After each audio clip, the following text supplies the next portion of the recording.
right, we are in the CrossCountry Mortgage Buffalo studios for another episode of Lock in Buffalo with none other than Ryan Brandenburger, veteran of the mortgage industry, the Senior Vice President of CrossCountry Mortgage, as well as the individual responsible for bringing CrossCountry Mortgage here into Buffalo, New York. Ryan, welcome to the Lock in Buffalo podcast. What a nice introduction. I appreciate that. That's what we do here. Wow, there's a lot to unpack there. Glad we're doing this. I know I didn't want to do the first podcast with you. I'm like, let me let you cut your teeth on a couple other people, and I'm really excited to sit down with you today and break a couple things apart. The studio's cranking out content. I see it. I'm kind of jealous. You know, like, wait, I should be up there. It's all an effort to just get you back to Buffalo full time.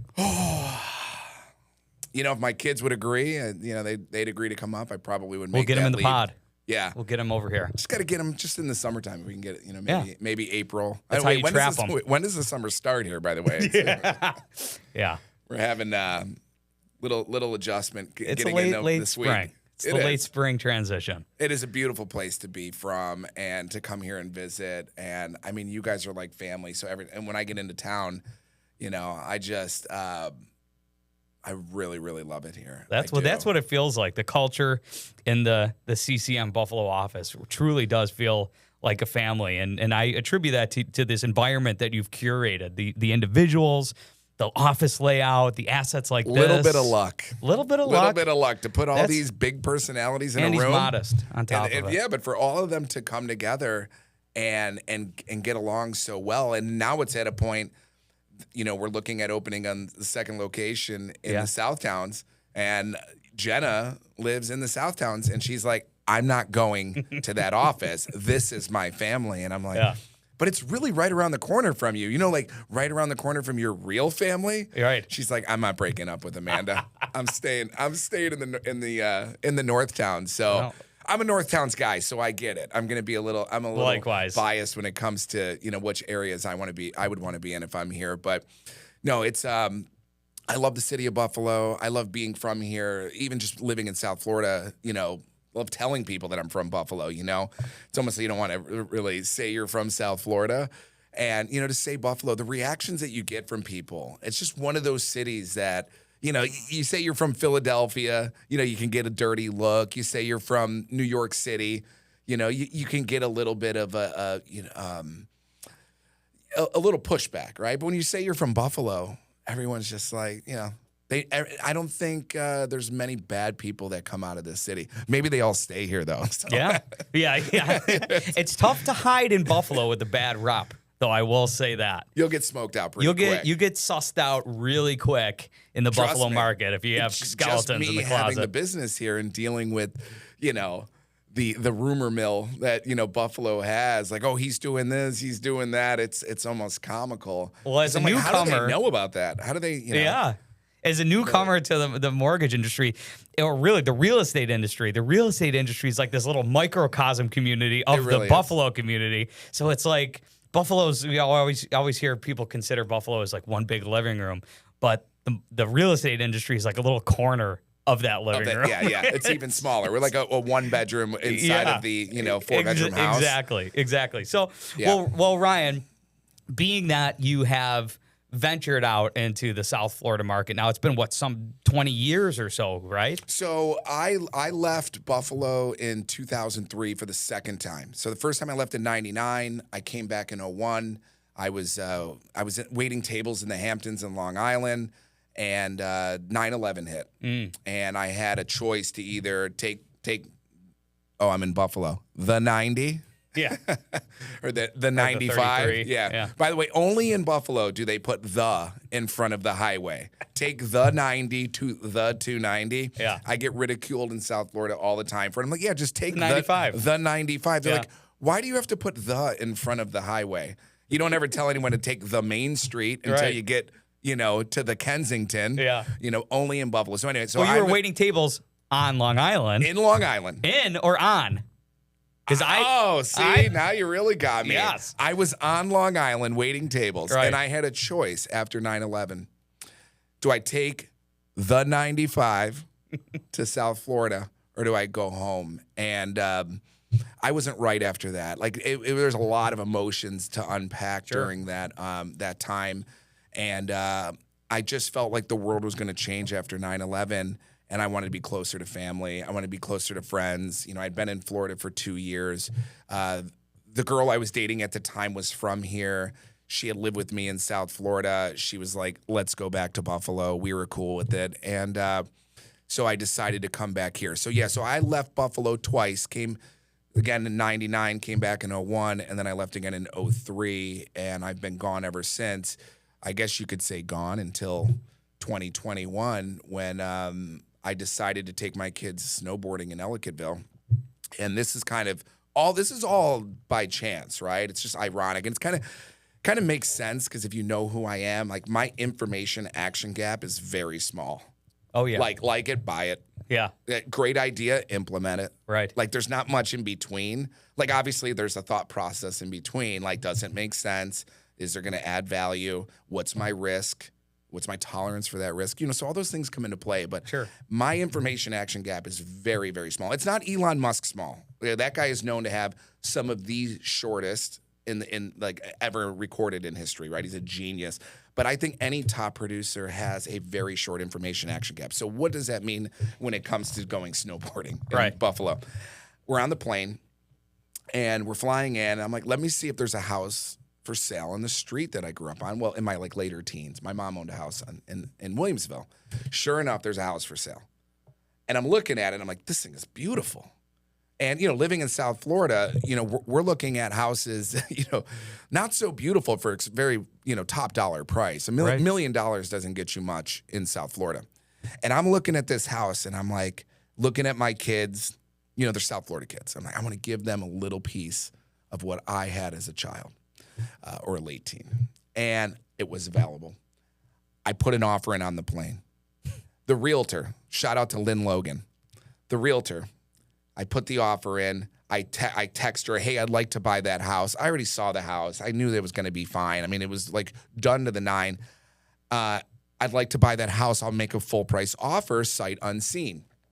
So she's like, well, do you want to come look at it? I go, I can't. I can come on Monday, but I'm going to be in Ellicottville. Mm-hmm. So I said, I'll just make a full price offer. This is my introduction to real estate in Western New York. She goes, oh, no, sweetie. That's going to go for a lot more than the asking price. I think it was like $435. Yeah. And I'm like, well, why didn't you just list it at the number that you're trying to get? And that was my first lesson in Buffalo. One of the very few markets that list way under and get substantial offers over. I find it to be a little misleading. I love it, though. It aggregates a lot of buyer leads. But anyway, I said, let's play the game. So I said, well, call me Monday and first I said to her, well, you're my realtor now, so call me on Monday and just let me know what I have to do to win the house. Long story short, Monday comes. We're snowboarding all weekend. I didn't break a leg. I'm ready to buy a house. Monday, she tells me the number. We put it under contract. Again, information action gap, extremely small. Sometimes I have a little bit of buyer's remorse when I do these things. I was just going to ask you that. Yeah, it was like natural. So next thing you know, I'm like, did I just do that? You know, and I don't have anyone to really tell me not to do things. Sure. You know, it's kind of bad. So I did. So I said, well, let's see about opening up. And I started to call around to realtors that I've known in the market for a long time. Andrea Rizzini, who I grew up with, known forever. And I called her up and I said, tell me why you use your loan officer. Why do you use this company? What do they do? And she started sharing with me the value propositions of some of the local mortgage companies. And then I started calling around to other companies or other realtors. And I'm going, you're using them? Why? And I just didn't see the value that at the highest level. And I knew that there was a void in the market. Yeah. And I went, maybe I'll open up. Yeah. And that's how it started. But it all started with going snowboarding. Sorry, local mortgage professionals, if I kind of came in and stepped on you. I should have went to Colorado, I guess. Guess. Made the decision. You wanted to plant the CCM flag here in Buffalo, but you're still in Florida. So how did you figure you'd manage that situation? Like, obviously the first big hire had to be a branch manager. That was probably which I thought was going to be easy because I'm like, I'm so confident and maybe overly confident in myself, the brand, the company. So I'm thinking this is going to be easy. I'm going to come in here and just, snowball. And also, I'm from here. I know a lot of people, right? So I'm like, I just got to pick up the phone and, it's just it's just going to be natural, right? That's what I thought. Long story short, no, did not happen. So the first thing I had to do was hire a branch manager per se. Right. And whether they're an existing branch manager or a loan officer, they had to take that role, right? I didn't care about that. Like being a branch manager is it's a title. I mean, I was a branch manager for years. Let's be realistic. My goal was to be a rock star loan officer producer. Right. You don't manage like anything as a branch manager in that sense. But I needed a leader to lead Buffalo that I can rely on that's going to be here and be an anchor loan officer that wants to take on the title of branch manager. So I start calling around. And I handle rejection very well. So you're just cold calling loan officers. Well, I got a couple leads from some realtors, and I said, give me the names of some different people. And obviously, it's much easier to walk in, a little good old triangle of trust. Hey, this is Ryan. You know John. John knows you. Let's have a conversation. And it did allow me to have conversations because, as you know, if I was just to blindly call a loan officer that doesn't know me from Adam, I mean, it's click within the first 30 seconds. Yeah, not even 5 seconds. Hey, this is Ryan. I'm with CrossCountry Mortgage. Right away, they're like, "What do you want?" Right? And I knew that was going to be the case. So, and I got a couple warm leads. I said, I'm going to call them up, and I'm going to show them everything that I got. And they're going to be so excited, right? Because here's this guy that's closing. At that time, I'm closing $150 million a year in business. I knew all the numbers here. So if I'm calling a $30 million producer here and I'm closing $150 million, I would think they would want to listen. Yeah. Because I'll be honest, that's 5 times multiple, right? So 5 times 30 is 150. I'm thinking, because I'll tell you this, if somebody called me that was doing $750 million and said, hey, let's have a conversation. Yeah, you're going to listen. Hell yeah, I am. I don't know everything. That's not what I got. So I'm calling them. Hey, this is Ryan. I'm CrossCountry Mortgage. We're looking to open up a mortgage company. Now, granted, they took the call because they were referred to me by some realtors. Sure. So they're not going to click on me. They're not going to hang up. But, man, that wall went up quick. And a lot of them would say things like, Buffalo doesn't care about that. Buffalo, they don't like national brands. Mm-hmm. So it's all these excuses. What Buffalo likes, it's a perception of Buffalo. Kind of like the guy who wanted to bring sushi, right? The Coonies over on Elmwood back in the late 90s. Yeah. And we're like, fish, raw fish, that's disgusting. Fish is only good in Buffalo on Fridays, right? It's a haddock fish fry. The other 6 days out of the week, it's bad. Right. My grandmother, when I was a kid, we'd go to McPartland's for the fish fry. We wouldn't go on a Wednesday. Are you crazy? You know how bad that fish is on Wednesday? It's like they only went fishing on Thursday, so that it was fresh on Friday. So with that, you got to think about that. Like, if somebody said in 1995, I'm going to bring sushi to Buffalo, you'd be like, you're crazy. Right. Nobody's eating that. And now, you eat sushi? All the time. Yeah, most people do. Countless sushi spots. So that would have been, if I would have listened to that person that said, nah, that doesn't matter. That's not a good idea. That won't work here in Buffalo. Like Buffalo is some island in the Pacific that has, and doesn't adapt to the rest of the world, right? Yeah. It would never work here. So I had to, of course, I got a rebut, right? Natural salesman. I mean, like I'm not taking no for an answer, right? So at the end of it, though, I found that it wasn't really, I wasn't going to get anywhere because there was a level of, I guess, ignorance to the fact that you can change things. But there was one question that I asked that really opened up my door, or my mind to saying this is going to make sense. So I said to the person, I said, okay, so you don't think this would work here because you don't think Buffalo cares about that. So again, all feeling. I'm all fact, right? So you don't feel that it would work right. I said, well, let's put feelings aside. Is what I just laid out better? And he says, yeah, it's better. I said, great. That's all I need to know. Because better always wins. Right. Right? The better basketball team won the finals 2 weeks ago. Go Knicks.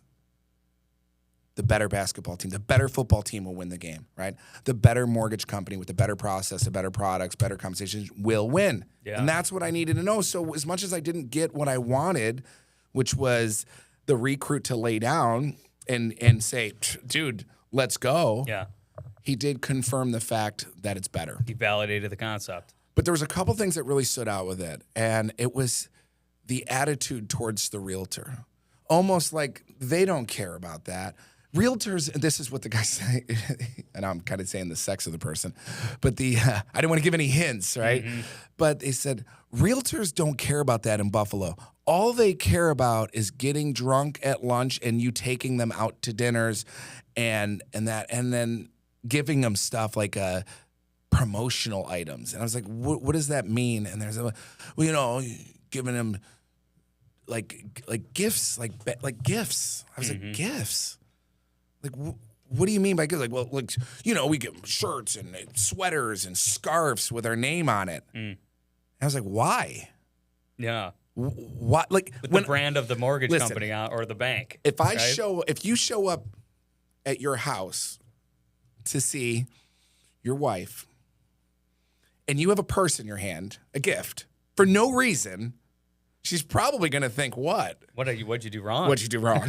So I couldn't understand the gifting thing. I kind of found it to be obnoxious. But more importantly, I thought to myself, why in the world would a realtor want to wear my brand? Yeah.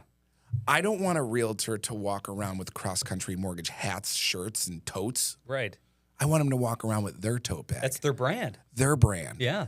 If anything, hey, realtor, bring me a shirt. Yeah. Let me wear your brand. Sure. Right? Let me represent you because I have to honor that referral partner. Without doubt. Not have them become a walking billboard for me. Maybe I'm a little biased because I was always the guy that, like, even if I went to, Hugo Boss to get a shirt, I was like, I'm not buying that huge Boss shirt, right? Yeah. I like the low-key little logo. Yeah. But I found that to be a little strange that, like, we're gonna drape our real estate community in our brand, almost like I'm like marking my territory on them. Yeah, when you put it that way, it does seem very bizarre and counterintuitive. Wear my jacket so if another loan officer walks up to you, they feel like, they got that's my realtor. Yeah, like something out of the Handmaid's Tale. Taken. Yeah. Exactly. So that didn't really make sense to me, and none of it was really making sense. So I'm like, okay, let me get this straight. It was like, you're like the best looking horse in the glue factory at this point. Is that really what your value prop is? So I wanted to get back into what matters, which is product, process, compensation, people, right? Do we have the best of those things? Do we have the best products? Do we have the best process? Do we have the best people? And are we paying people appropriately?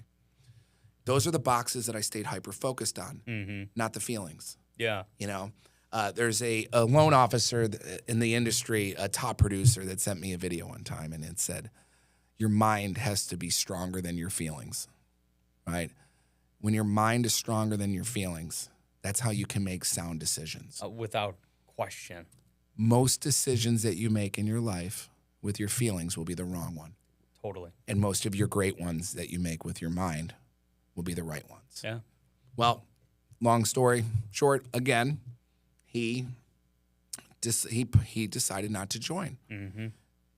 But it didn't stop there. Because I could have, there's two ways that you can handle that rejection. You could say, I'm going to, I'll give the impression. I can be like, people don't get it. It just isn't going to work. People don't understand like what we're trying to do here. Or you can go, they don't get it. They don't get it. They don't get it. That's opportunity. It's opportunity. Yeah. That's what I thought. I went, that's it. They don't get it. So I instead of allowing it to bring me down into this, idea that my idea was wrong, now what am I doing? I'm focusing on my what? The value you're My bringing feelings. to the table. Oh, sure. Yeah. So if you're feeling, oh, I'm not good, it's not going to work, it's not going to make sense, or you get up and you think, and you say, wait, no, it's going to work. But I was still without a loan officer. Sure. Right? I found one. They disconnected after like 3 weeks of onboarding. Emotions got the best, right? Feelings came in. Couldn't leave their work family, right? Couldn't believe that you could actually create one, even though it was better. Yeah. Even though it was better for that person. It's going to make more money. They were going to have more control, have better products, have better process, have better people, in my opinion, on the people thing. People is a little bit of a subjective topic. So I did hire somebody, though. I had somebody on the payroll. Wasn't a loan officer. Do you know who my first hire was? I think I recall. My first hire, CrossCountry Mortgage. Let's see if you remember. The one and only DJ Anthony. The best. DJ Anthony. Yeah. It's me. It's him. And we don't have anyone that knows how to do loans, right? But people are going to know what you're up to. DJ Anthony's one of the most sincere guys He is. I've ever met. I mean, you're talking about a guy who has shown up at people's bat mitzvahs, their weddings. He's a critical part of the fabric of this community. Is as genuine as it gets. Yeah. And he walks in a room and lights it up. I've never seen the guy in a bad mood. Me neither. He lights up the room with such good positive energy. Yeah. Whether he's going to work with Bald for Bucks, whether he's doing something charity, and he's doing these things on the sly, right? He's not, it's not all about him doing it for any reason besides he's just a genuine person. Totally. So when I was opening up the mortgage company, it was right around COVID, right? And nobody celebrated COVID like Buffalo did. Like nobody embraced this. Yeah, because you can remember, I was coming here and living in Florida, so it was like literally walking into the twilight zone, right? I'd go into Florida, and people are like just open mouth kissing strangers. You would come into New York, and I remember being in a grocery store like 8 feet away from some person, goggles and hazmat suits and they're on. like, "Why are you so close to me?" And I'm like, "All right, this is weird." Anyway. The radio station, Kiss 98.5, had just terminated his position. Yeah, because they're having budget issues, right? Radio is dead. Sure. Right? And I get that they're having financial issues, but people don't care. When you let go of the person who for 30 years has been on the air, I remember listening to when I was a kid. I mean, I had a kid, I guess 13, 14 years old. That didn't really resonate well in the community. No, I remember seeing online like people like, F that, can't believe you let go of Anthony.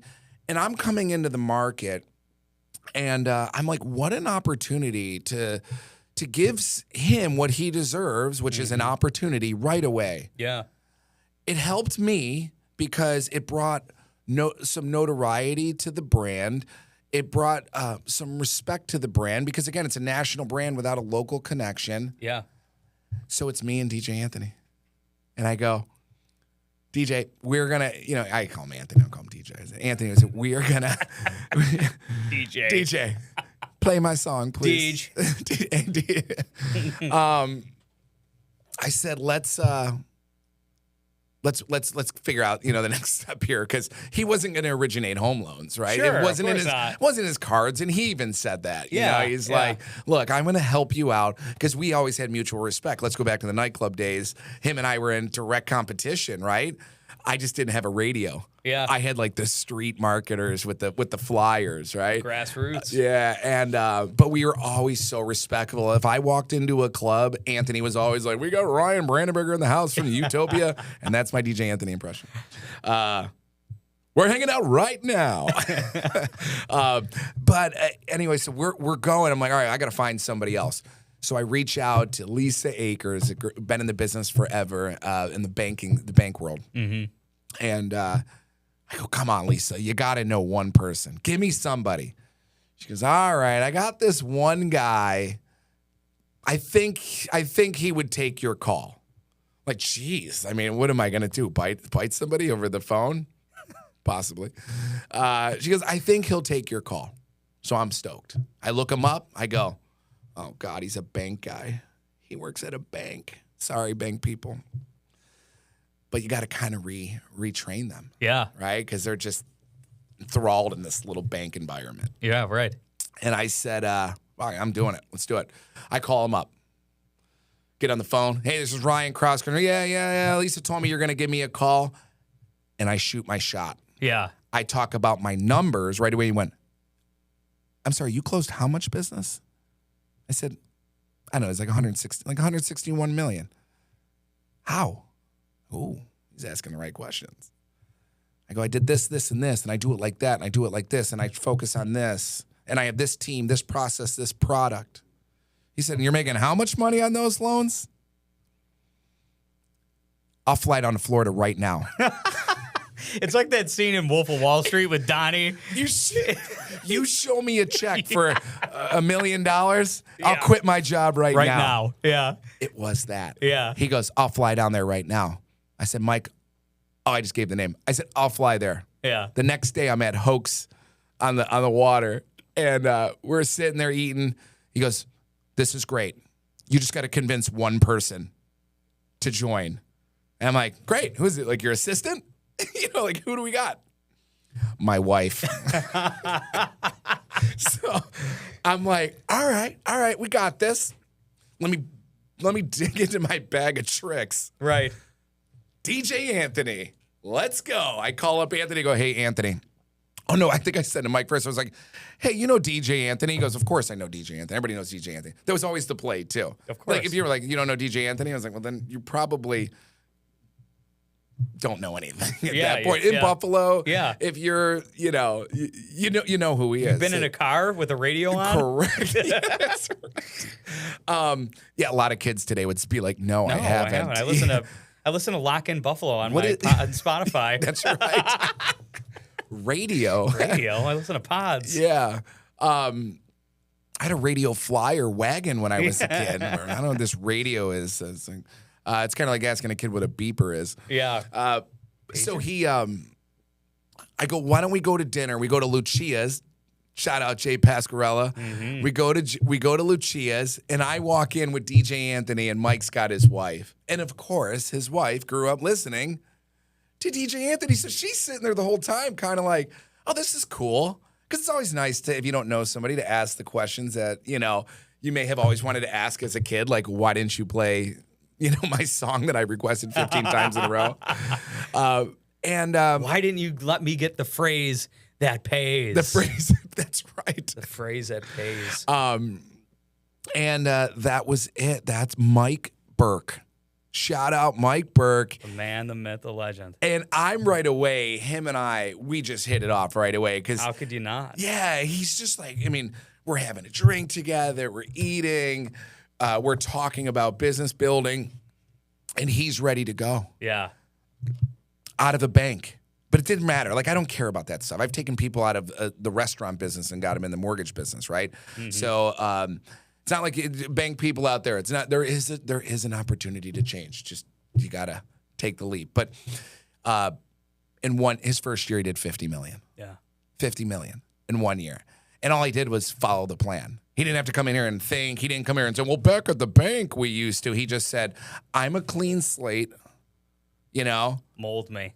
Do whatever you got to do. Yeah. Sketch out the plan for me, and I'm going to follow that plan. Yeah. And here he is now. He runs, the second largest, group here in South Florida, while also running his business. Right. Again, we're all producing business, but he's leading. He's leading a team of amazing originators. And I wanted to share that story a little bit about. Rejection, a little bit about resilience, don't give up. Every no is just one more step closer to the yes. Totally. and you can't give up, whether you're a loan officer that's looking to prospect for more business, a realtor looking to get more listings. Like, don't give up because somebody said it wasn't a good idea. Yeah. Or that they were unless it was factual. If it's feeling, if people, and this goes for anything in life, family, friends, like growing up, it's not like I had much leadership around me. My father was non-existent. Like I didn't have any lead. I had to find those leaders within my own life. Yeah. But some words of advice for anybody in business. I said this, I think earlier, I mentioned this, you're just 2,000 phone calls away from being successful, but if you can't wake up and get punched in the face a few times, it's going to be really hard to get to where you need to go, because rejection is part of acceptance. Yeah. Losing is part of winning. And I think some of the best winners in this business are ones who know how to tolerate the loss.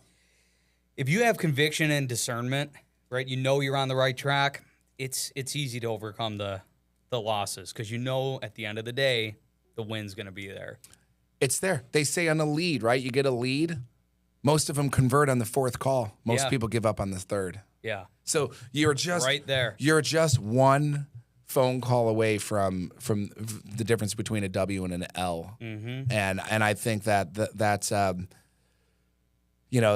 that's what's worked well for me. It's just being able to keep pushing through. You remember I pushed through the Great Recession of 2008 when everyone was running away from the mortgage business. And I'm like, well, that's when you double down. Yeah. It's not like the mortgage business is ever going to go away. People are just going to start buying houses for cash. Yeah, because everyone's just, going to start printing money with Bitcoin and you just buy it with cash, right? No, the mortgage business is going to be here. It's one of the oldest professions next to some other famous old professions that were two good ones. Yeah. I don't know. I think mortgage may have been around before that one. How else were they paying their monthly bills? Well, you can't have the house, you know what house? Yeah. You got to have the house first. Yeah. Right? Yeah, you got to pay for the house. We're going down the wrong hole in that one, right? But I think it is one of the oldest professions, right? Yeah. But that's my story with moving into Buffalo, as far as some of the headwinds that I faced and some of the just fun had stories. To grab that linchpin. But it all Mike Burke. It also DJ Anthony. Mike Burke. Don't you take it away from that guy. No. I'm telling you, and you know what's so great about that with Anthony is ultimately we evolved in different directions, but he was able to link up with other businesses. Sure. Once they saw what we did, and I can't tell you how many people called me and said, It's a pretty good move to hire DJ Anthony. Like, I should have done that first, Yeah. And he's now collaborating with a ton of different businesses. He is. It goes back to that information action. You see something, you just got to do it. Yeah. Take a little risk. Your second brain, the gut. The gut. Yes. Have a little fun. You got to. Life's too short, man. I say to salespeople all the time, I say, if you're not getting hung up on, you're not living life. Yeah. You're not putting yourself out there enough. No, but too many people are stuck in the world that they're in because fear. Mm-hmm. And they're just like what they care about what other people think about them. Yeah. Right? Or the feeling of rejection. Mm-hmm. You know how I warm people up to get better at rejection? And I warm you up, I'll tell you. I say, here's my phone number. Call me for the next 10 minutes. I'll hang up on you for 10 minutes. Yeah. You'll get over it. Get used to it. You get used to it. I'll be there for you for that. I'll give you every one. Yeah. No. Training wheels. Not going to do it. Stop calling me. It's like people who are prospecting. I still remember this one. I forgot which real estate coach did this, but they said they were prospecting expireds, right? So in the real estate world, you can prospect FSBOs. Right? So for sale by owners. Hey, would you like me to sell your house? Talk about rejection. Oh, sure. The other one's expired. So the guy goes, yeah, I'd call the person and they would say, I'm not interested. You know what he would do? What? Call him the next day. For one reason only. You know what they would say? Didn't I tell you yesterday that I wasn't interested? You know what the guy would say? Don't you want me to do the same thing for you? And he goes, I don't know. I was just seeing if you changed your mind or not. The guy would laugh. Yeah. and then you got them. That's brilliant. Because if that is brilliant. Yeah. If you're laughing, if you get somebody to laugh, you're done. Yeah. That person's done. Yeah. That they're working with you. You know what? I've heard a lot of sales techniques. I've never heard of heard of that one. And I don't know. Ingenious. But it's very nonchalant. I just figured you changed your mind and I wanted to check back in. The delivery is key. Yeah. You got to do it like a little sheepishly like that. That is ingenious. Realtors out there, if you use that line and you get any business from it, you know where it's coming. Yeah, don't forget to reach out to me. I still do mortgages. Leads me to my next question. So I understand what physically brought you back to Buffalo, and then ultimately you saw this opportunity to open up the branch here in Buffalo. Take me back to how you started your relationship with CrossCountry Mortgage, and prior to that, really, what led you into the mortgage industry? Because nobody goes to school to be a mortgage loan officer, right? It's you kind of have to land into this industry, understand what drives it, and then commit to it. So what got you into the business?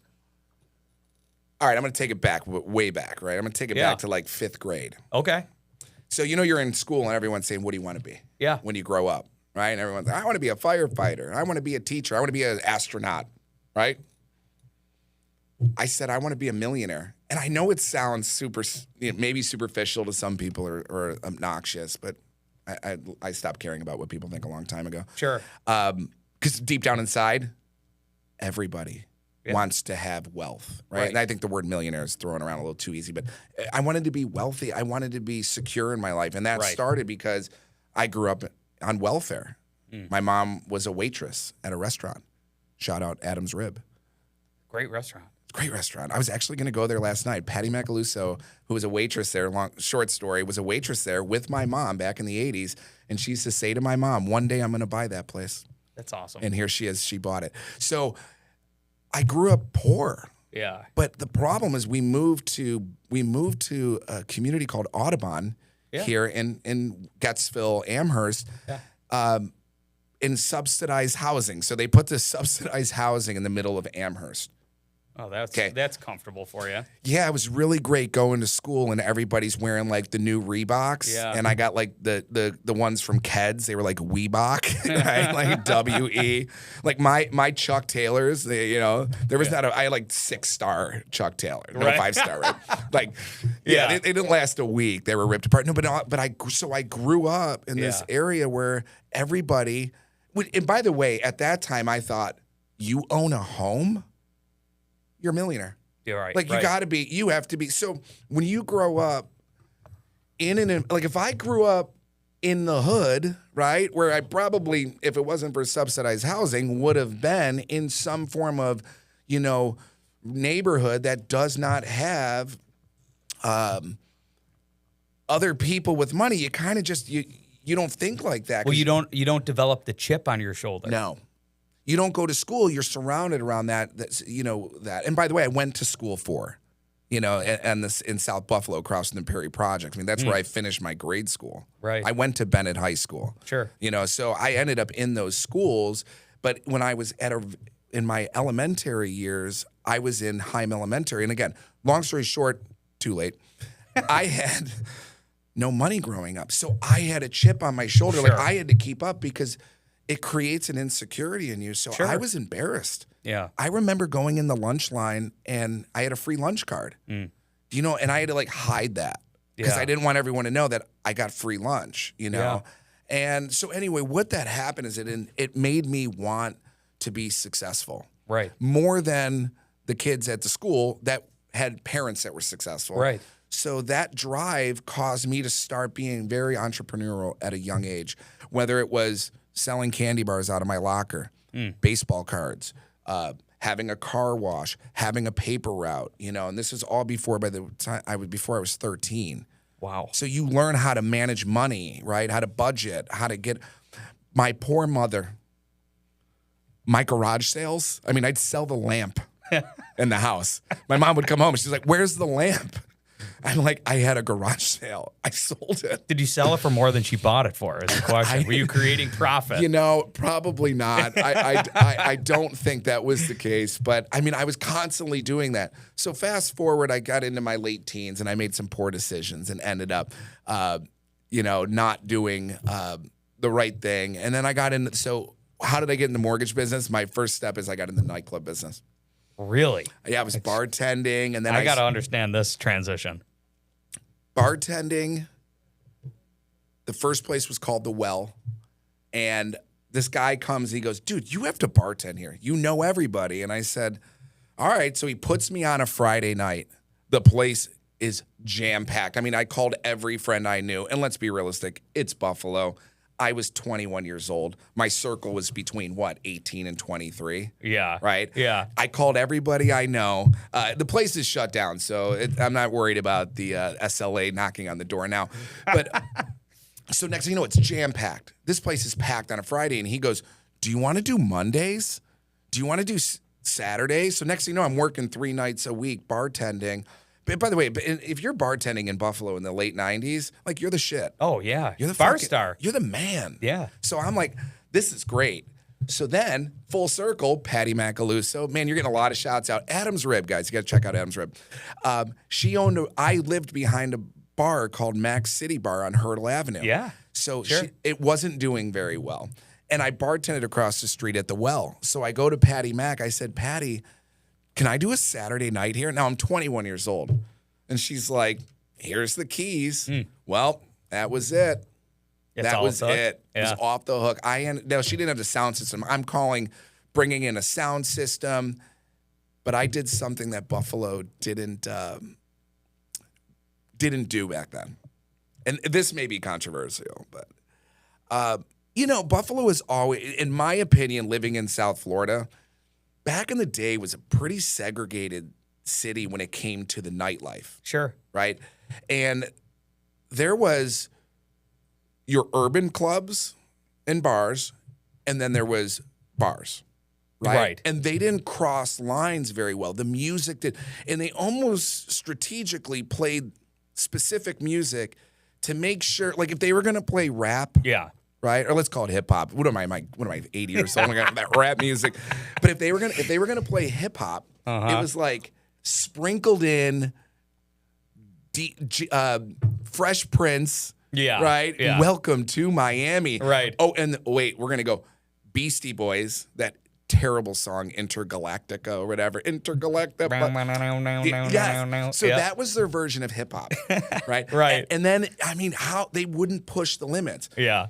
Well, I was a hip hop junkie growing up, right? So everything, I mean, I was Wu-Tang Clan, and obviously I wasn't going in that direction at the club, but I understood really good hip hop. Right. And I always used to go out to I still remember calling Kiss 98.5 when I was really little, going, "Play this." And they're like, "We're not playing NWA."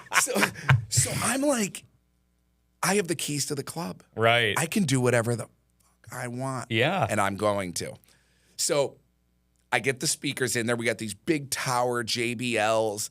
This thing's rumbling bass. Sure. And I bring in DJ Shay. Okay. So DJ Shay, rest in peace. DJ Shay and I worked at a collection agency together. And I bring in DJ Shay and I say, we're going to turn this place out. Now, DJ Shay, only records. No CDs. Only vinyl. Only vinyl. Nice. And I only wanted vinyl. Yeah. No CD players were allowed in the club. Now, granted, everybody's playing CD right now. Sure, yeah. But if you know, a CD lacks the warmth of vinyl. Yeah, the Like analog. the analog, the crackle. Yes. Right? That rawness that it had. Now, they figured out ways to do that today with MIDI and do that. But back then, it didn't. Right. So Shay comes in. Shay is from the East Side. Shay is a real hip hop, he knows his shit. Yeah. He was the man. And I said, "Shay, we're going to turn this place out." And he goes, "Let's do it." And next thing you know, I started playing what everybody wanted to hear. Right. Biggie. Yeah. Right? Remixing it with, I think he had his own remix with SWV, but remixing it with we're playing DMX.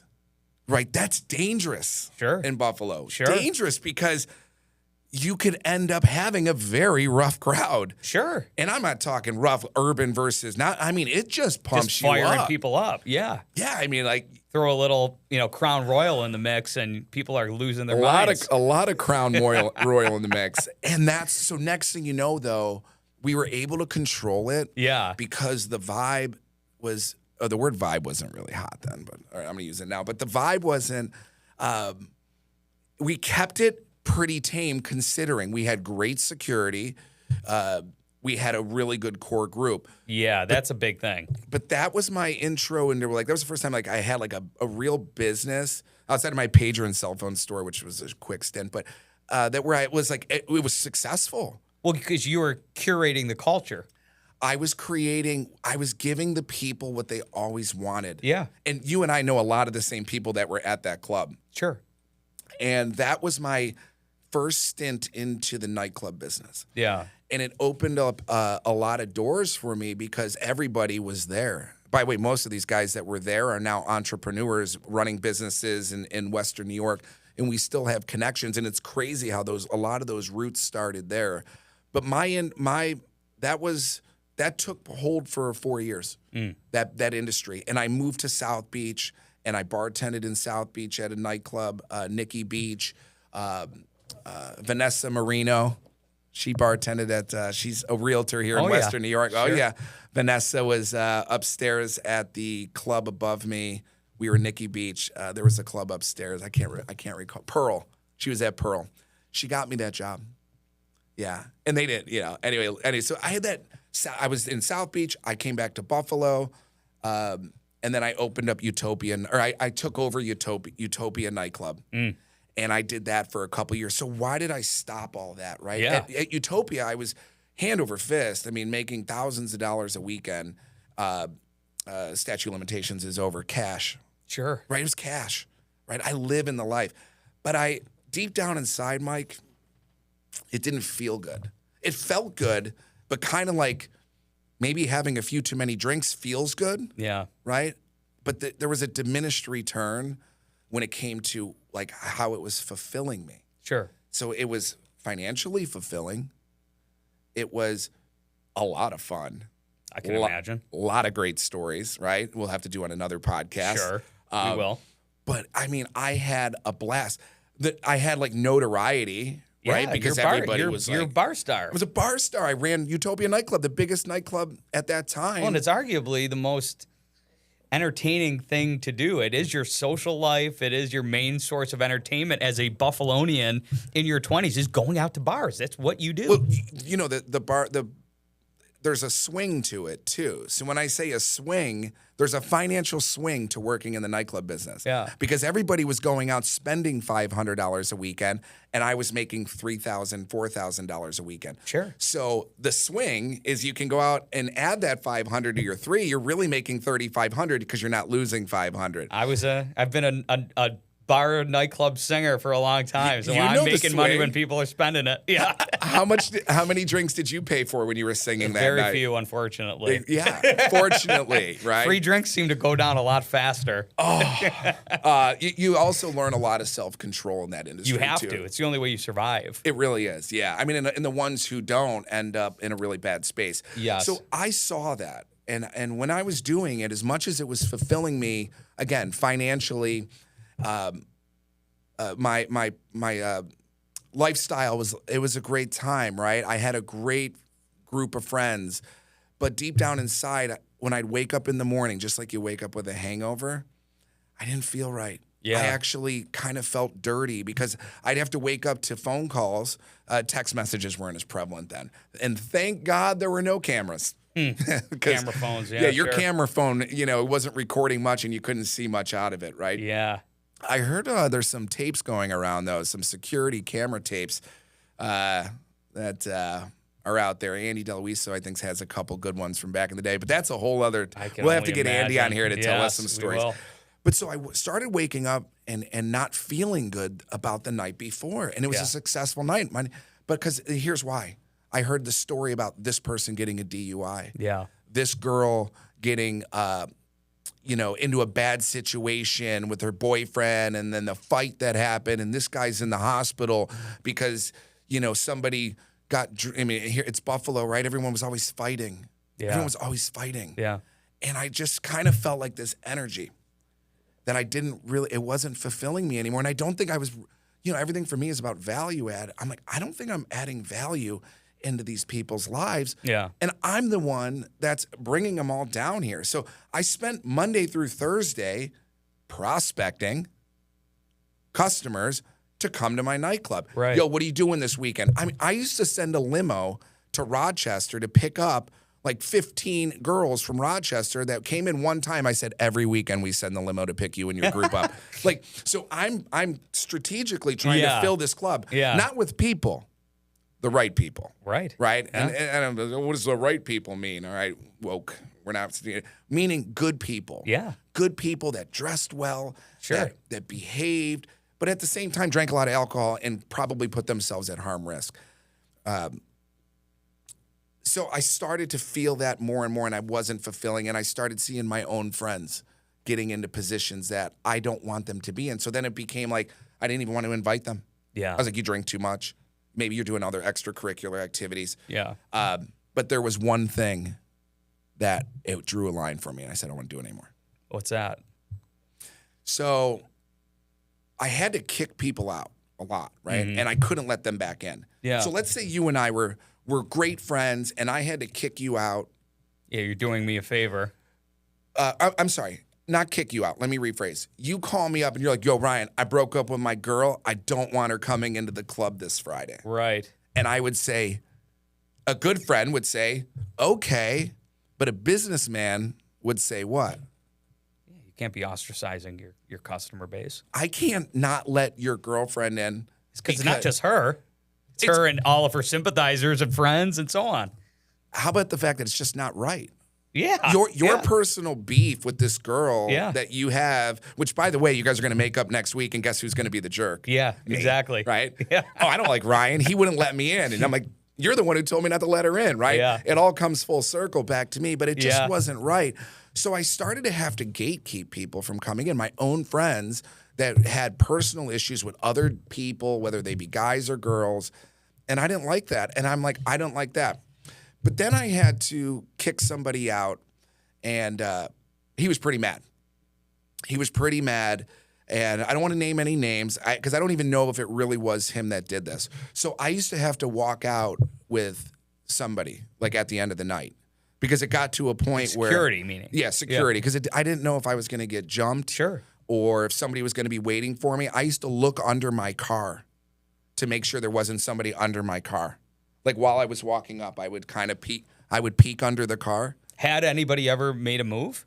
So I was walking to my car, and I don't know if I was with Donnie. I was with one of the security guards, and I'm walking to the car, and I had this like 97 Oldsmobile Aurora. Such a badass car. And I'm walking to it, and I'm like, what the fuck is that on my hood? And I'm walking, and I'm walking, and I'm like, is that a trophy? Did somebody, because it was big. It was like, I don't know what the camera can see me. It was like this big. And it looked like a trophy from far away. That's the first thing that I came up. And it wasn't a trophy. Oh, was it? It was a giant knife. Oh. And it was a threat. It was a blade about this big. Well, the knife isn't the threat. It was the note that the knife went through. Come on. Into the hood. The guy took the knife, jammed it into the hood with a fucking Post-it note.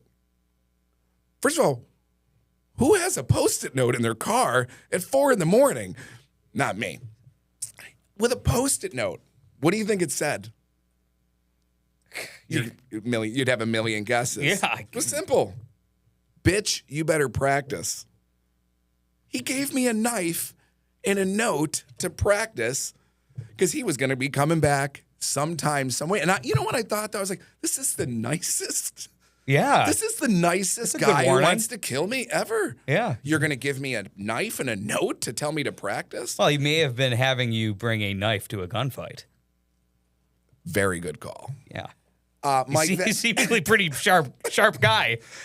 Yeah, you're right. I mean, you're right. Now that I look back on it, maybe that was, or maybe that would have been his out when when the cops came and he killed me. He'd Made be sure like, you well, the were guy had armed. a big giant knife. Did you ever find out who this I think I character know was? who it was, and I won't name the name, but Okay. I think I know who it was, and I've seen him since, and we're all fine. Like when you realize like all those problems that you had back then, it's all water under the bridge. Sure. But Mike, that was it. Yeah.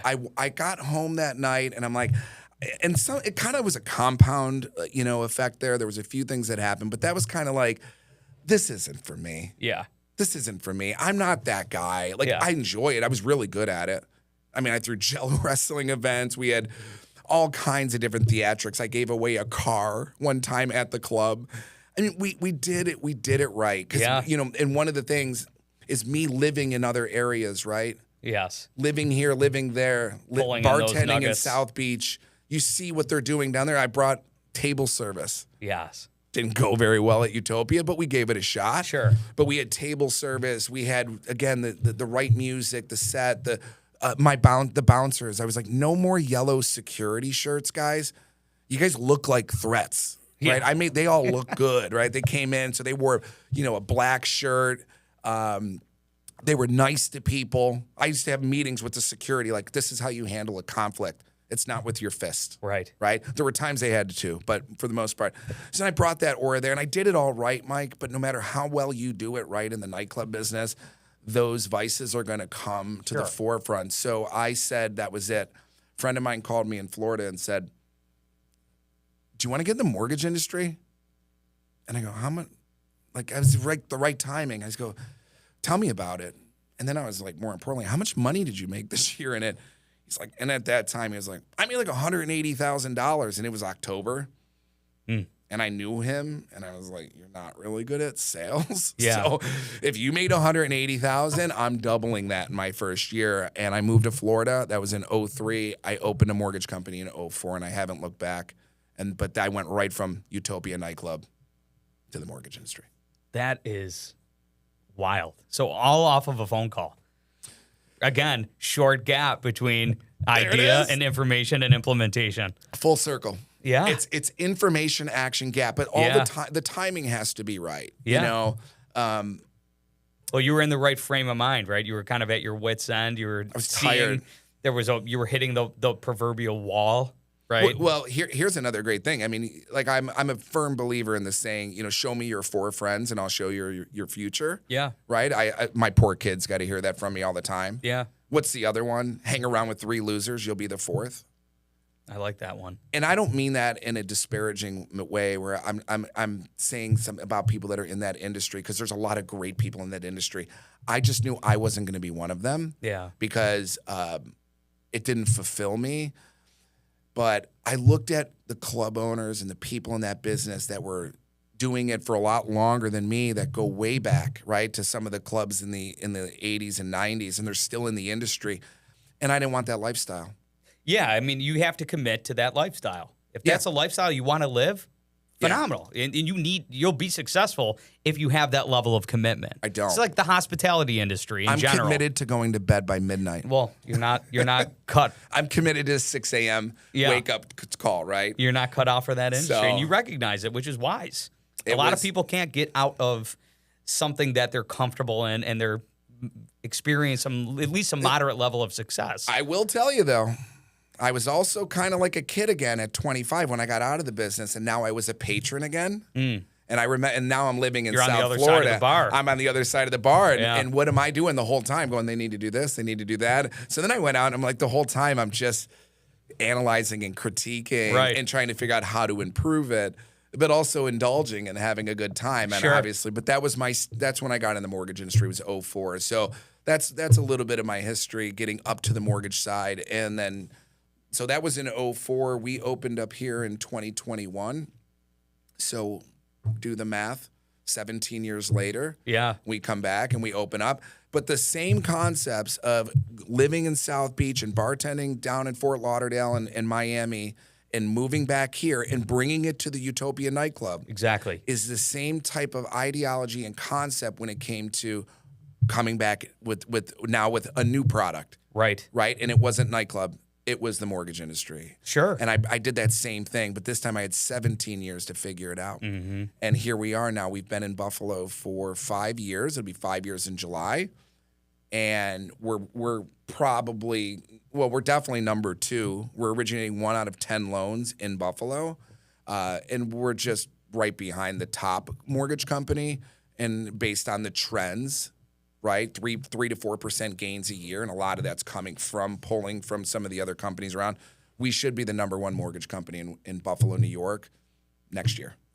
Let's dive down that, because I've seen it in action, but I'd like to get a little purview into what went on in your brain, right? So you're in South Florida, you're seeing what's effective in that market, and then you're looking at Buffalo that seems to be historically known to be, I wouldn't say behind the times, but somewhat cloistered from the grander economic forces that happen throughout the nation, right? Whether it's in the hospitality industry, whether it's in the development industry, and in this scenario, in the finance industry. What did you see that this market needed to be educated or at least exposed to show the players in this market, hey, there's a better way here? Oh, there's what I saw first, right? And then that just opened up a huge can of so many different things that I saw that there was a lot of voids in. One of the big things that I saw, or let's just kind of take it back, the mortgage industry in Western New York, Buffalo, New York, no one has ever left and came back, right? So everybody that's here started here. Sure. They started at M&T. They started at, HSBC. At the banks. At the banks. They all started there, and then they grew from the banks to maybe small IMBs, which is independent mortgage bankers, and then you have mortgage brokerages, and they started to evolve a little bit from the bank world. So they left the bank, they went to these smaller companies, but they changed their model, but they didn't change their mindset. And that's what I saw. So the model was like, okay, so you left this bank, which is, by the way, like the super small place that you can get mortgages, and you do it like they have a small menu of products, and you do it the bank way. And a bank isn't a mortgage specialist, right? They're like the jack of all trades, master of none, and especially when it comes to mortgages. So they saw that, and I give them kudos for leaving that bank environment. Then they went to these smaller IMBs and smaller mortgage brokerages. So they changed the model, but they didn't change the mindset. They still had a bank mindset. And that's what I recognized right away. So when I came in with this different mentality, which I'll say one of the key things was, I'm not the employer. I don't employ Amanda Bernardini, but she works for me. But really, I work for her. Explain that. Amanda goes out and builds the business. Okay. She curates the business. She prospects at a high level the real estate agents. This goes for Mike Burke, all of them. They're out there building the relationships in the business with the real estate company. Not me. Not the CEO of CrossCountry Mortgage. They are. They're the ones building the business. Now, granted, can I say, well, yeah, but they're using our mortgage products. Big deal. You know what a mortgage product is? Like a 30-year fixed Fannie Mae home loan, FHA, VA. It's nothing more than a banana. Yeah, it's a commodity. It's a commodity. Everybody's got it. So it's not the product.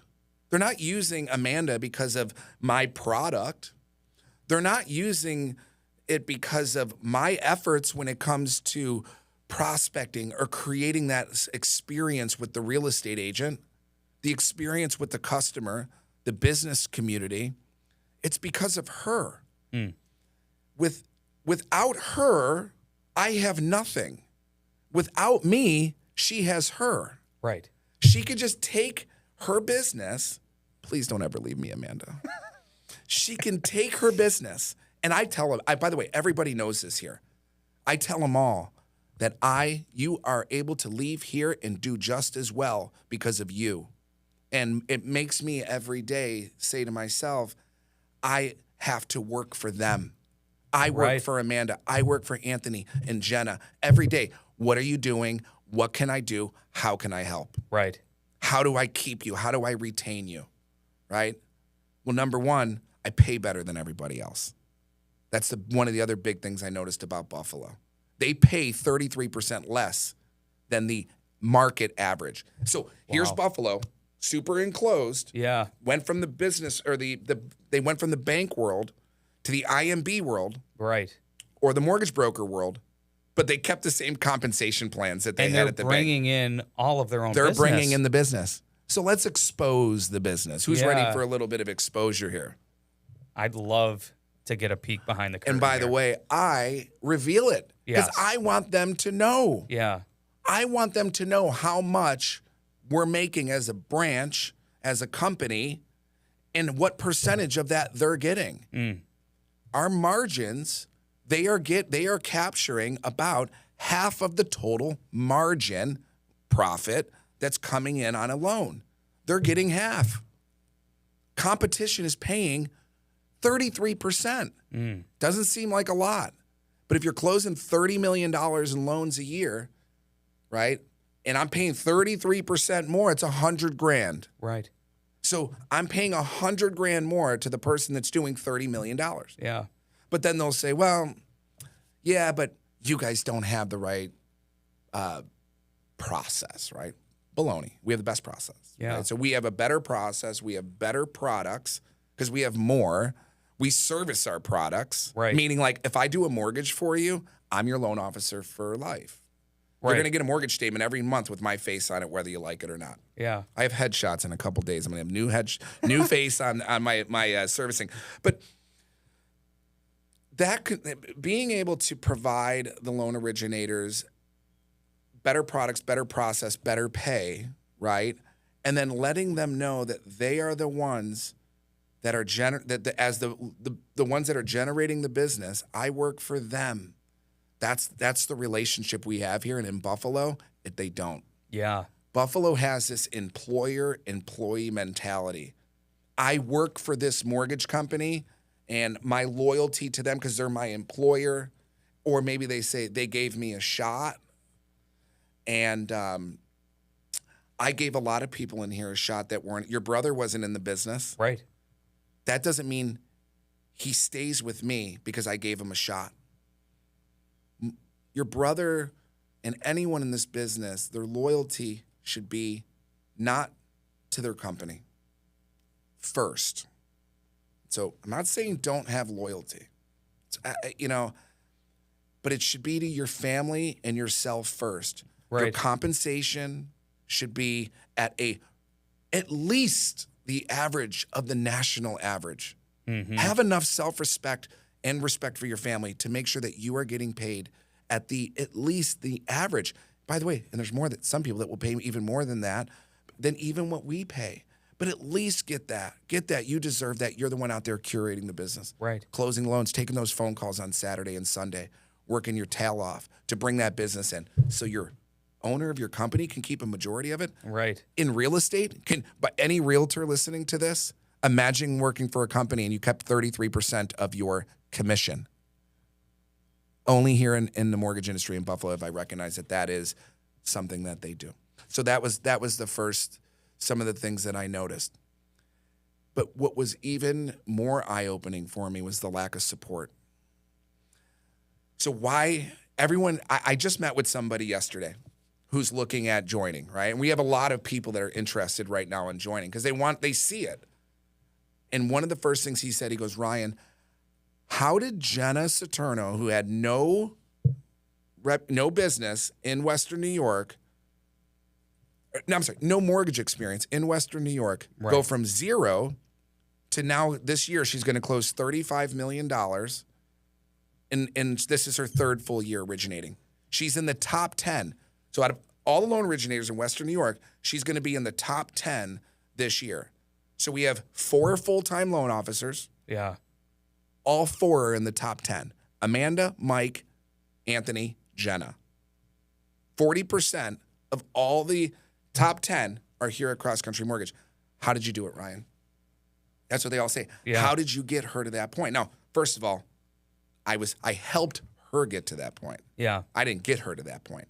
I had to find somebody that I knew that believed in themselves. Yeah. Number one, they have a desire to be successful, both financially and in business, right? So if you have that desire and you want to make money, sorry, call it selfish, but don't we? That's what the mortgage industry is about. Yeah. Helping, which by the way starts with helping the most people.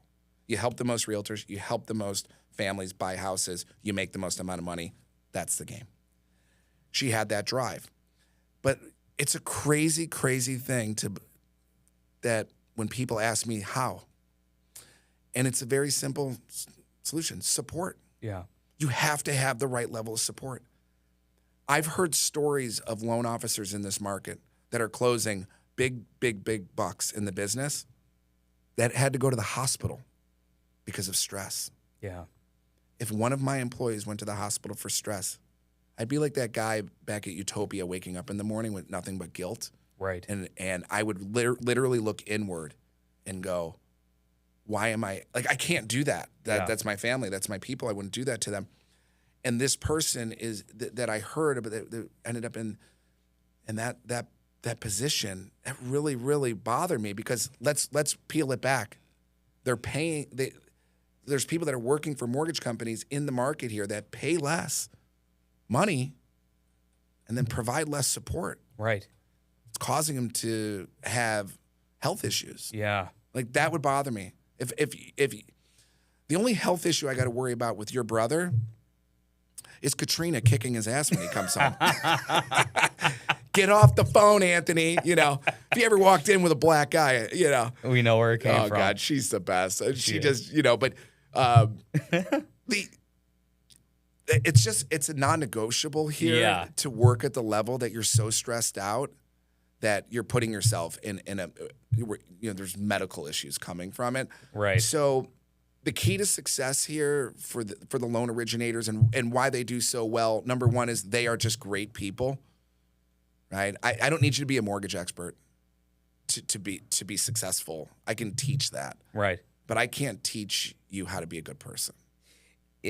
In this market, again, from my perspective, coming in now to this family for the past 5-6 months now, what I've seen is what really makes the right individual for this job is exactly what you said. A good person that's here to provide value to not only their partners, but their customers, and they hold themselves to account. Yeah. And you've built the framework to enable them to perform. They have the support, they have the tools, and they have the guidance and the education. Yeah. And lastly, and selfishly, they have the financial incentive to perform. So they have all of the tools in their tool chest here to build a successful business for themselves. Yeah. And then you're here giving them that guidance, giving them that support, and asking, what can I do for you? It's the secret of success. You know what I love? You didn't say manage them. No, that's not. I don't use that word. Yeah. I don't manage people. Yeah. I hire people that know how to self-manage. Right. Right. I'm not their manager. I don't know. I still produce. I still close. Last year I closed $75 million in volume. So I'm leading by example. Exactly. So when I'm having a sales meeting, I'm not over here telling them a bunch of tips and tricks that I remember when I was a producer back in 10 years ago. In a different world. I'm in the trenches right now with a deal, right? Yeah. Like I have a customer that I'm speaking to this afternoon dealing with their financial scenario and their situation. So when I speak, with them about their business, I'm relatable. Yeah. And a lot of times middle management, which is dead in this business. If you're a branch manager managing and you're not producing, what value do you provide? There's a robot now, an AI, that can answer a majority of your questions. Yeah. Searching guidelines is a click of a button. Yeah. Right? So management is dead in this business. There's leadership is what companies and branches have to really focus on. And I think that leadership needs to start with somebody who's still to a degree in the trenches. Yeah. The iron sharpens iron, right? I just wouldn't be relatable, I think, if I didn't originate loans. you wouldn't be relatable, and at the end of the day, you wouldn't be continually earning the respect of the people that you're working with. Yeah. I'm not just, it's like, I'm not just saying it, I'm doing it. Exactly. Yeah. So it's not like, do as I say, whatever that saying is. Yeah, do as I say, not as I do. Not as I do. I'm like, no, do as I do. Yeah, exactly. You know? Yeah. And I think that works really well for people. And in a lot of places, you don't see that the leadership still in the trenches. Yeah. I've seen companies even pull back as of late in the last couple of years where their manager has now started to produce again. Because I have a saying, it's produce or die. Yeah. You know, when it comes to the earning, right? There's always a position somewhere in a mortgage company where you don't have to be a producer. Yeah. I mean, we're CrossCountry Mortgage. We have, I don't know, maybe 8,500 employees right now, and only 2,100 of them are originating. So there's a whole back end of people that are doing things that are not originator focused. But here, no, we crush loans. Yeah. We crush business. We are here to change and make a difference. Yeah. Speaking of the difference, you know what we haven't talked about? What's that? We haven't talked about the customer. Yeah. You know? Well, that's exactly what I was saying about the culture that you have curated here.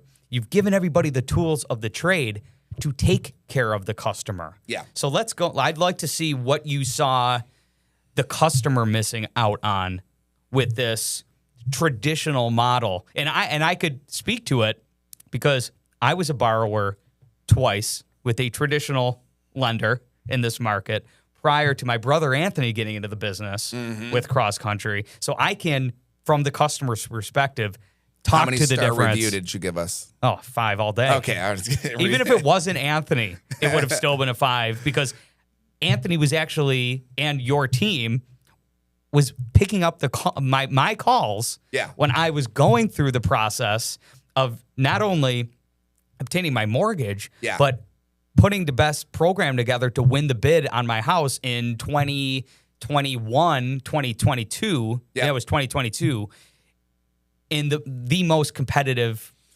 period of the industry. First, I just want to talk about the process, and then I can relate to why the customer really appreciates. Number one, we have it's like a conveyor belt system. Yeah. Right. So it's like Henry Ford, came up with the assembly line. When I was a kid, I wrote a report on Henry Ford, and it always stuck with me. And I always look at business in this linear manner where, everyone has a job, right? And if everyone's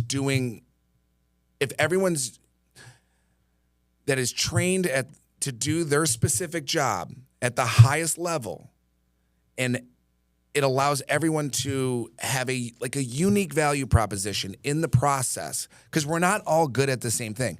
I'm good at solving somebody's financial problem. You're trying to buy a house? I have a solution. We're going to borrow from here. We're going to put this. We're going to do this. We're going to do that. We're going to make it happen. Income, credit, assets, fix. Find a problem, fix a problem. Yeah. That's what I'm good at. You know what I suck at? Collecting documents.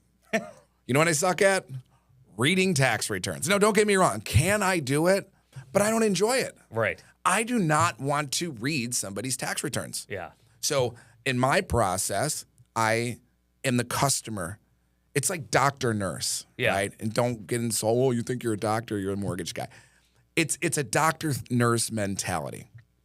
Doctors get insulted when I say, well, you're not a doctor. I might make more than you as a doctor. Right. No, but doctor nurse. You ever go into does the doctor take your temperature? Does the doctor check your blood pressure, draw your blood? No. They read the report from the nurse on that and make a medical decision or give you a suggestion based off of the report. Right. So a loan officer's job is really to diagnose the problem based off of the information that they are provided. Right. And create a game plan for success. So in the mortgage industry, it's a game plan to purchase the home. Right. So you could be the best buyer so you can win the deal at the price that you deserve, or beat out the 15 other offers, Buffalo, that you're going to see on a house. So I have to make sure that we have the best plan of attack to win. My loan partner in that assembly line process makes sure that we can. So he's crossing the T's and dotting the I's. it moves from the loan partner to the processor. So in Buffalo, it's loan officers and loan processors. No, that's what most of the mortgage guys deal with here. They submit the loan to the processor. Processor has a problem with it. They submit it back to the loan officer. Well, you got to go get this and this, right? And I'm not saying that it's everywhere here, right? I don't want to say that because I don't understand everyone's inside, of their company. Right. But that's so here. It's an assembly line. And then it goes to the processor. And then the processor's job is to take it from contract to close. Mm-hmm. So we take it from application to contract, and then the processor takes it from contract to close with the underwriter and with the closer. That experience is what we focus on. Yeah. You wouldn't believe the amount of touch points that take place inside of that process. Sure.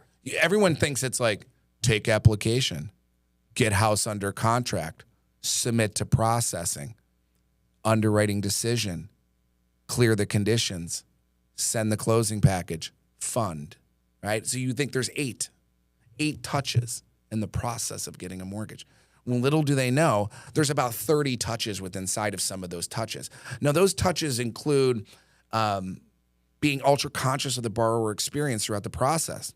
So do we just send the CD to the customer to review their closing disclosure? Or do we schedule a consultation to go over that? Right. To go over the touch points within inside of the closing disclosure. When a processor gets a new file, do they look for the things that are missing and send an email to the customer? Yeah, with a phone call to go over it, to first introduce themselves and ask them questions so they can make sure that that customer is having all of their questions answered, right? So all that attention to detail, Mike, within the process can't be done by a loan officer. Sure. It's got to be done by a team. So Amanda has a full team. She has a loan partner, an ops partner. She has her own dedicated processor. There's an operation manager that looks over that team for her. She has a loan opener. She has her own person who does nothing but insurance. She's a business within inside of a business. Right. She's not a loan officer throwing loans into a processor that the processor, they play ping pong. I call it, don't play ping pong. We don't go back and forth. Yeah. Right? I love to use analogies, and football is one of my favorite ones. No, there's no lateral.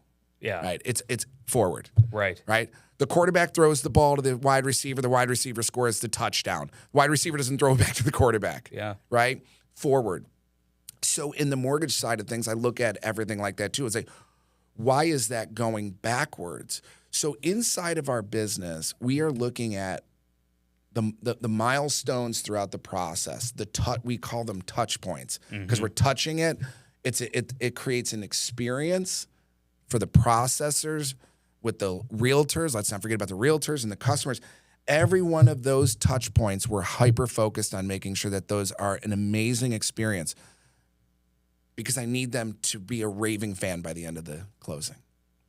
And that dedication of the process, and back to the customer, like what is it about with the customer? They have to be a raving fan. Yeah. So there's a book called Raving Fans, right? I read it 15 years ago. I didn't appreciate it as well as I appreciate it today, but being a raving fan is a non-negotiable. Like, how do we create that raving fan experience? Because if they're raving fans at the end, guess what they're probably going to do? Refer us. Yeah. What business are we in? We're in the lead generation business, but we don't buy third-party leads. Yeah. We get leads from referrals. Yeah. So if a realtor is going to send me a deal, that experience that they have at the end, I have to have a raving fan, or I'm not going to get the 2 R's. Yeah. Which are reviews and referrals. Thank you for the 5-star review, Mike. Yes. Now, have you referred since then? Absolutely. You're well before I joined the team here. And that's quite frankly why I was so excited to join this team, because not only did I get to see it firsthand and I became a raving fan organically, but Buffalo is the market where you have to be receiving organic, honest referrals, and it's the only way that you generate I would say the third R, your reputation. Correct. Which is everything in this community. It's everything. I like to say, and I say this when I talk to the loan originators. I I don't like to, like, if you stay too inside of the bubble of you're a mortgage guy and this is, traditional mortgage, right? And I think that's where the banks kind of stay in this little bubble of mortgage, what you're supposed to do, how you're supposed to do it, what you're supposed to say. Sometimes you got to look outside of the industry to understand who you really are. Yeah. So you know what I like to tell everybody? You're actors. Mm-hmm. You're an actor. So when the customer calls me, right, that's my audition. Yeah. So the audition will determine what? If they hire me. Get the part. To get the part. Yeah. Right? Then I'm on stage. And the audience becomes, the customer becomes my audience, along with the realtors, the title company. And at the end of the performance, what do I want? What do you want at the end? You're a performer, Mike. You want the applause. You want the applause. Yeah. Because if they're doing this, what are they going to do? What are they going to go tell all their friends? Leave the theater and you got to go see that show. That one man performance is incredible. Why do movies take off? Why did a movie like Fargo take off? Because of its big, marketing actors? budget? No. No, they word didn't. Of mouth. Word of mouth. Yeah. I don't want to be in advertising. Yes. I don't want to have to pay a third party to talk about me. Put a billboard on the 90. I don't want to put a billboard out there. Yeah. My customer becomes my billboard. Totally. So when you put on a performance, and you get the round of applause, the realtors that don't work with you want to. Sure. The ones that do, you secure that relationship. The customer now wants to tell their friends and family about it, and they refer you. Yeah. And now all of a sudden, the realtor that referred you, you've reinforced their decision to work with you. Yeah. Because you focus on the round of applause. Do you think the loan officer that's collecting all of the documentation and doing every single touch point in the process can really focus on their craft in the sense of getting a round of applause? No. They're not even able to focus on the performance and the coordination when they're doing work that is, quite frankly, replicatable by really anybody with zero expertise. Oh, let's talk about that. The loan officer that can't let it go. I'm going to write a book one day called The LO That Can't Let It Go. Loan officers out there. Yes, they're picking you because it's you. But do you really think that they care that you're doing every single thing in the process? They're picking it because you've curated a team. Right. That knows what they're doing. Not because, but the ones that say, I have to look at this, I have to know everything. That is, we have to have a little bit of a therapy session. Sure. We got to let go of some things because you have a highest and best use, Mike. Right. In your role here, in it's opening doors, it's curating, it's building relationships. You have a unique value proposition. Right. And I think every loan officer out there has to find out what their unique value proposition is and embrace it. And then you have to task out the rest of the things that are not unique, right? That are general, that are a commodity, exactly, that are a generic. Yes. It's like when I go meet with a realtor. Do I go and tell them about my Fannie Mae and Freddie Mac home loan? Right. Did I tell you, Mike, that I actually have an FHA loan that does 3.5% down? I mean, kill me. Yeah. Right? Yeah. I'm not here to drown you with things that are generic, right? But I can tell you about this bridge loan product or this bank statement loan or this asset qualifier or construction to perm loan. Shout out to Andrea Roth. Welcome to the team. Construction queen. Here we are. The unique value proposition is what every loan officer needs to focus on and embrace. Yeah. But you can't do that if you're doing an income calculation. Exactly. On 15 tax returns from your self-employed borrower. Right. So that's something that I really, really embrace as a loan officer. And what's good for the goose is good for the gander in my world. So if it works for me, it's going to work for the rest of them. Yeah. I do not prescribe to my team things that I would not take. Sure. And I'm not a doctor. Once again, I know the doctors. I said I'm like a doctor nurse. I'm an actor. You're a quarterback. I'm a quarterback.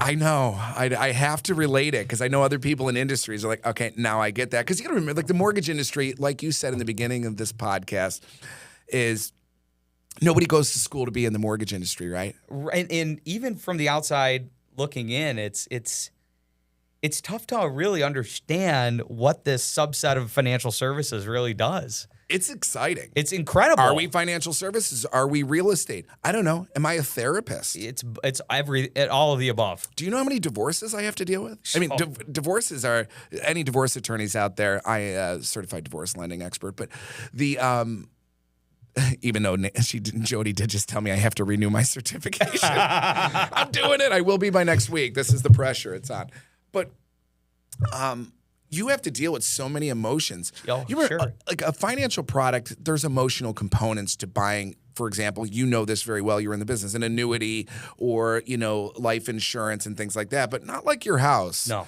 Right? You never bought a life insurance policy. You don't live in your policy. You never bought a life insurance policy that has a neighbor that, has a barking dog all night long.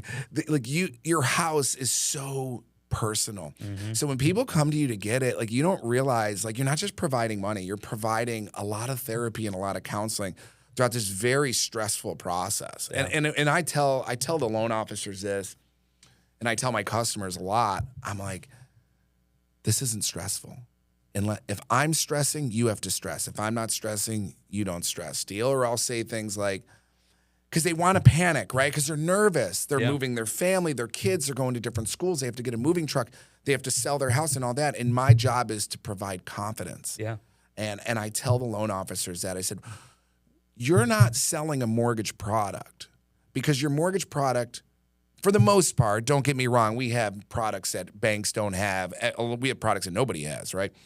But you're not selling the product. It's a 30-year fix. It starts today and ends in 360 months, and no, there's not a prepayment penalty on it, right? That they can get anywhere. Yeah. My job or what my product is confidence. Mm-hmm. I have to, you're on the phone with me. You don't know me. You don't know if you want to buy from me. You don't know if you want to work with me. And my job is to transfer my confidence to you so you want to work with me. Yeah. So I tell people, you're selling confidence. Yeah. You're not selling a product. The product is generic.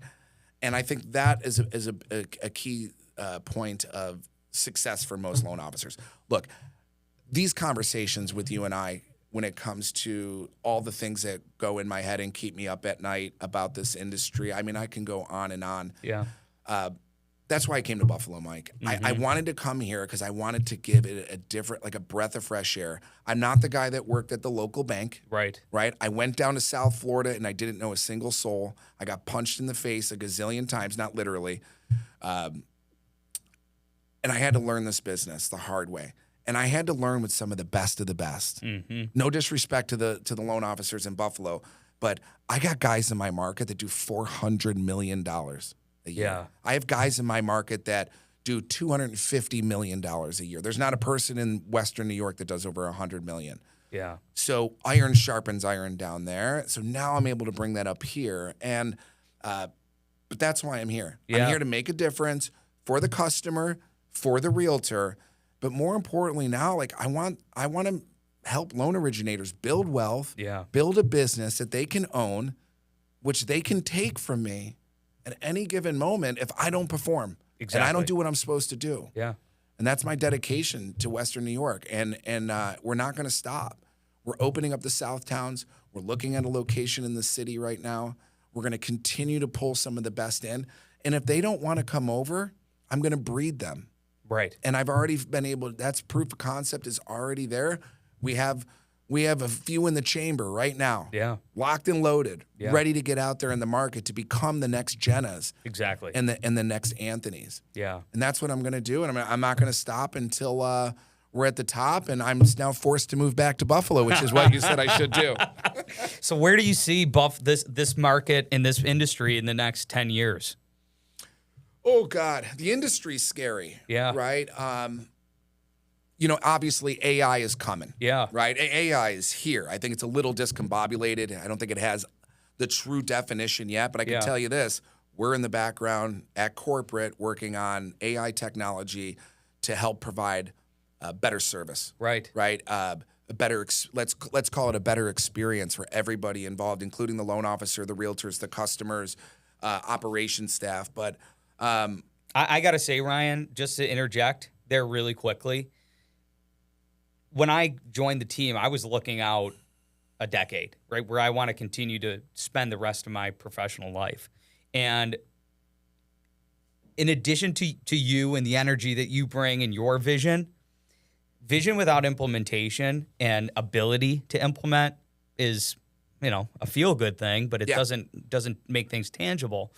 The fact that CrossCountry Mortgage Corporate is making those investments in the future was my green light, really, to be like, this is a company I need to plant my flag behind, because they're not only riding the wave, they're paving the way to where the market's going. Like, we're like number one by a mile when it comes to volume. Exactly. Right? I mean, last year we did somewhere like 52 billion. The next closest competitor was like 30. Yeah. And then underneath that, it's 20s, right? And then you go down into the teens. I mean, we are light years ahead of everybody in so many different ways. Even when it comes to tech, I don't like to drown people with culture. I think that a lot of companies mask their real value proposition with culture. Yeah. Like, oh, well, don't pay attention to this. Look at our culture. Mm-hmm. And I appreciate culture and I value it. But you can't pay the rent with culture. Right. The bills do, right? Yeah. There's a company out there that's recruiting people, even in this market. They lost $56 billion. Sorry, not billion. $56 million. Yeah. Q1. I was gonna say, what is it, OpenAI? Yeah, right. They lost $56 million in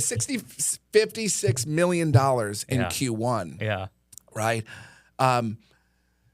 We are way ahead of everybody else. And that's where you want to be. You want to be on the forefront. Yeah. We are acquiring servicing companies, right? We want to create that customer for life. Where do I think the mortgage industry is going to go in the next 5 years? It's going to consolidate. Mm-hmm. I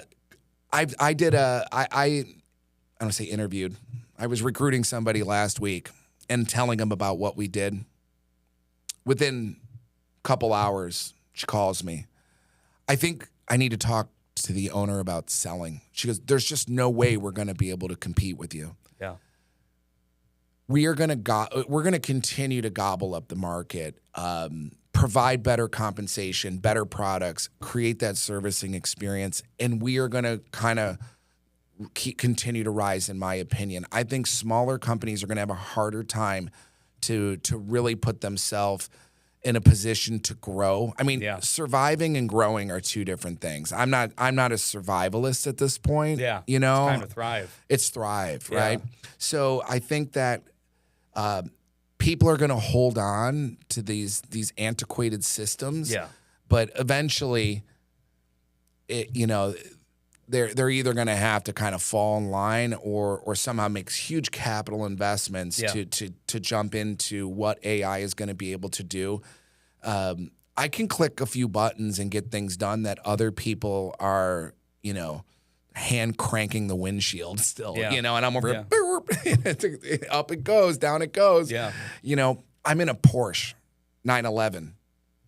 There's people driving the Model T Tin Lizzie. Back to Henry Ford and the assembly line, right? They're still riding that old, clunkily old, vehicle. We're just going to shoot right past them in so many different ways. And we're already doing that now.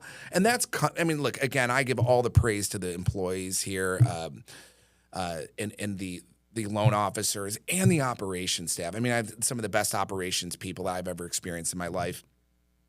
But the vehicle that we're all in, and we are, the ops, the sales. Yeah. We're in the 911. Mm-hmm. Yeah. Yeah. I would say, change is always difficult. It's always going to be a difficult process, but it becomes painful when you're always having to play catch up. If you're not turning up the speed, if you're not evolving, if you're not adapting, it becomes really, really painful. And I don't have the time for that. People even say now, they're like, why don't you just open up your own mortgage company? I was like, the runway to get there is longer than my runway in the industry, like as far as this point. Yeah. It's like, why don't I go build a car. Yeah. I just would rather lease or buy the best damn car that I can buy. Exactly. And I think in the mortgage industry, you kind of dummy it down and simplify it like that. Like, Right. because the car's not going to last forever. Yeah. Right? Meaning me, I'm not going to be driving it forever. But while I'm in it, it's going to be the fastest, most convenient, shiniest, best looking car that I can find. And I think when it comes to selecting a mortgage company, maybe you kind of, in a weird manner, can look at it that way. Yeah. And I feel like I said, I feel like I'm in the best vehicle to take my business to the next level. Yeah. Maybe I stop using cars and I start talking about rockets. Rockets? Yeah, we're in SpaceX world. Let's go. Forget how fast we can go across the country. Let's go to Mars. Let's do it. Well, Ryan, now that I have you in studio, we're going to close it out with the segment we always close out our episodes with by playing the Wheel of Buffalo. All right, we're doing the Wheel of Buffalo with Ryan Brandenburger. Overrated spot. Oh, man. Oh, God. Where are we not going to be able to show our faces again? This is not the one that I really, really wanted. You want to go for another one? No. I mean, listen. Wow, that's the game, man. Yeah, listen. I'm not going to. You're not above the law. No, I'm going to have to. So one of the problems is that I still go to all the same old spots when I'm here. Like last night, I had dinner at Mother's, right? Yeah. You know, which I has been going to since I was 15. You ever go to Giancarlo's? Yeah, I think I've been there a little bit. I'm actually their biggest customer. I think you are. Somebody's like, you're the biggest customer here now. Yeah. You know, with all the parties and stuff that we Sure. throw. I love them there. Shout out to Anthony. They're the best. Hannah, one of the best The party whole team. planner I've ever met on the planet. The dream team. Love them there.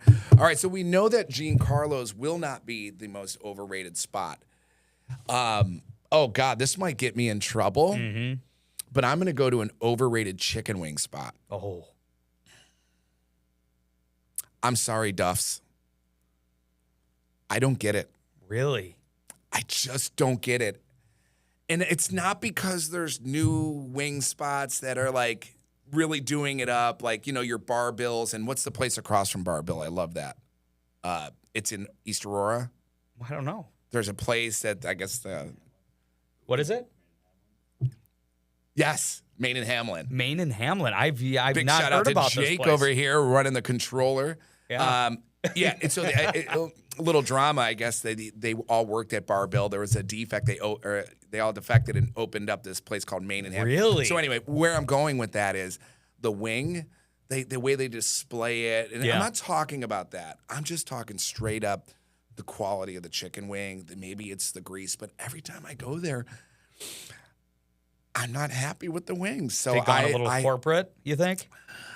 maybe it's the corporate stores that I visited, and I Yeah. need to stick to the one on Sheridan and Millersport right there. But no, yeah, I'm not a huge fan of Duff's, and Wow. you know, so if I believe it or not, I like the Creek View. I think that they have great wings. I got to get you over to 911 Tavern in South Buffalo.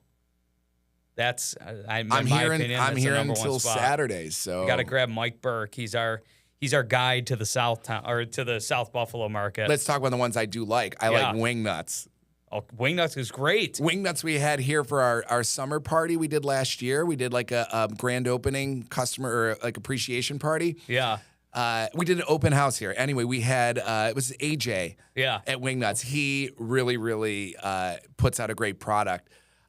We're actually going to have him on the podcast. We are going to have him do the hot take where instead of just spinning a wheel, Yeah. you can either answer the question or eat a suicide wing. Oh, let's do it. So if the audience wants that, just We in gotta the do it. comments, but we want to see the hot take. Hot takes. Yeah. I love it. Let's do it. So, yeah, that's my no disrespect to Duff's. I will come in there. I will go spend some money there and give it a second shot. You can't please everybody all of the time, Ryan. No. That's what the Wheel of Buffalo does. Yeah, I mean, look, the truth must be told, right? It must be told. It's the inconvenient truth. I mean, look, that's what I kind of talk about a little bit today in the mortgage industry, telling people maybe some things that they needed to hear and didn't really want to. But Truth makes you uncomfortable sometimes. yeah, but I hope everyone realizes that it comes from the heart. Yeah. It's a lot of compassion Yeah. for me, not just passion, but compassion for people. And I love to see people grow. I love to watch the underdog grow. I was the underdog. Yeah. And I hope people, the big takeaway is that I'm genuine and it comes from a genuine place. Sure. maybe slightly aggressive. Some have said that, but yeah. I've got the fortunate thing for me. Again, I'll put myself in the shoes of the audience. I've gotten to know you over 13, 14 years now. Yeah. And that's what always gravitated me to you is the passion and the energy. And I see the authentic Ryan. Yeah. If somebody's looking at you from maybe across the street in a nice, comfortable competitor office, right? And they're looking out their window seeing you, it's going to intimidate them a little bit. There's no doubt. But then they get to know you and that you're here to provide value and advancement to them. Yeah. That's the difference maker. I'm big in pouring into people's cups. Yeah. And if they're pouring into mine, if we have that relationship, that equal relationship, Yeah. and I've been lucky enough to find that in Western New York, and we're going to continue to grow that and find people. But at the end of the day, we want everyone to thrive and have a better work-life balance, make more money, grow their business. It's not selfish, right? No. So I'm excited to continue it. I'm really glad that we were able to spend this time. I know. Likewise. I know we kept saying the last time I was here I wanted to do it, and we couldn't squeeze it in, but this was great. I really appreciate it, Mike. Finally, it was a long time coming. And that is it for Ryan Brandenburger on Lock in Buffalo. Thank you all for tuning in. I think you can see firsthand just exactly why we created this platform to evolve the Buffalo market and get everybody educated and informed. So thank you for tuning in. Check us out on Spotify. Check us out on YouTube and as well on Instagram for the hot takes and hot clips.